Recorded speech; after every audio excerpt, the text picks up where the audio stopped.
The world is changing, but human gullibility does not. In all eras, there have been those who have been able to turn words into gold, promises into capital, and people's faith into a tool for profit.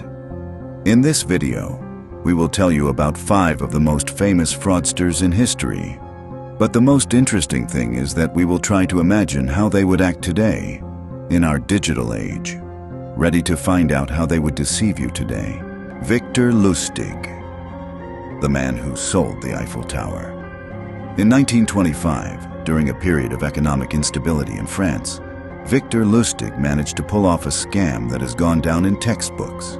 He convinced a group of scrap metal businessmen that he was the official responsible for selling the Eiffel Tower for scrap. One of them even paid a bribe to win the contract. Lustig managed to escape with the money to Austria, so elegantly that he later returned to Paris and sold the tower again. Lustig was not just a swindler, he was a psychologist. His methods were based on trust, status, and persuasion.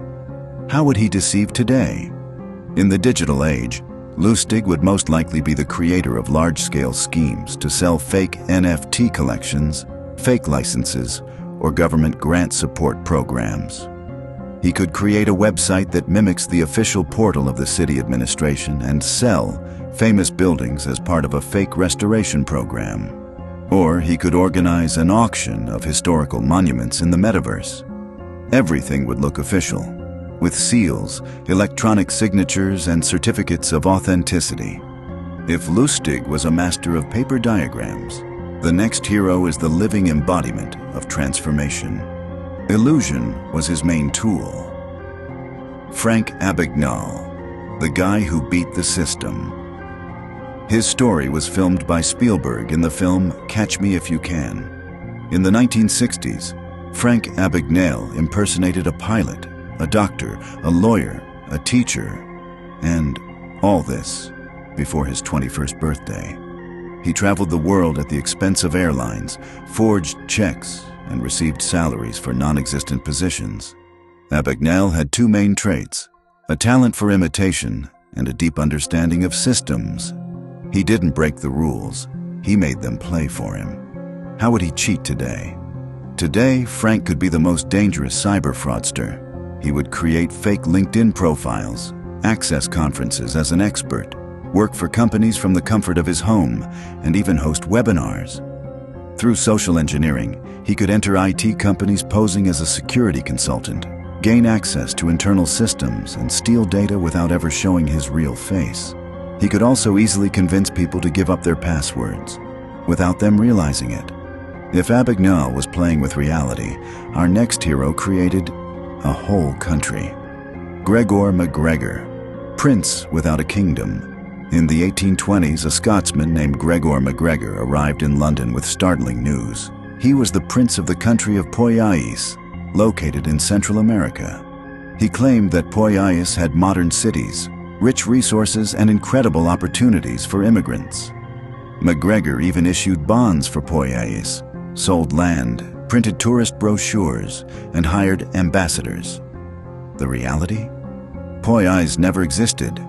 The people who believed him and went there ended up in the jungle, where there was nothing. How would he deceive today?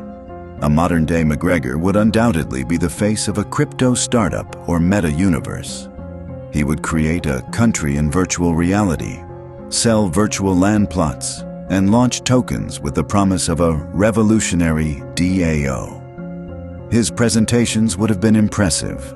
Growth charts, white papers, confirmations from supposed experts. And, just like then, people would invest their money in something that doesn't really exist. But not all scammers are men. The next person changed not only the opinion about investments, but also the very language of startups. Elizabeth Holmes. The illusion of a medical breakthrough. Elizabeth Holmes founded Theranos, a company that promised a revolution. One tiny device could perform hundreds of medical tests with just a few drops of blood. She attracted millions of investments, became one of the top most powerful women in Silicon Valley, and her company was valued at $9 billion. However, the technology did not work. Test results were falsified and patients were misled. How would she act today? Nowadays, Holmes would probably create a biotech startup using artificial intelligence, a revolutionary service for diagnosing diseases by photo, breath, or voice. Her product would have beautiful packaging, cooperation with media doctors, and numerous high-profile cases.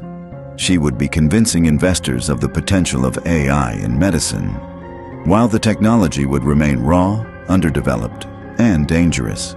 And finally, a person who showed how far imagination can go if it is supported by the financial appetite of humanity. Charles Ponzi, the father of the Ponzi scheme.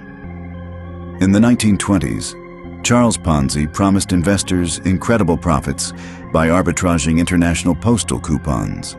He did indeed pay out the first profits, but only at the expense of new investors' contributions. His scheme grew rapidly, but inevitably collapsed when there were more investors than money. How would he deceive today? Ponzi would create an investment fund that promises a guaranteed return in cryptocurrencies or stocks with artificial intelligence. His platforms would be modern, with transparent accounts, technical support, and customer feedback.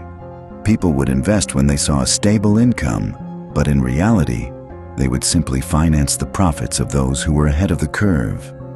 The stories of these 5 are not just episodes of the past, they are a warning. They show how easily we can believe what we want to hear, how thin the line is between trust and illusion. And although times change, the essence of human trust remains just as vulnerable.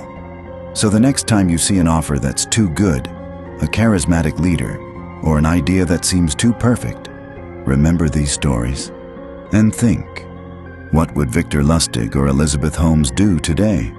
Because perhaps a modern-day fraudster is already out there. If you were interested, like and subscribe to the channel, and be sure to write in the comments which of these characters impressed you the most. Who would you add to the next selection? Perhaps your idea will be the topic of the next video.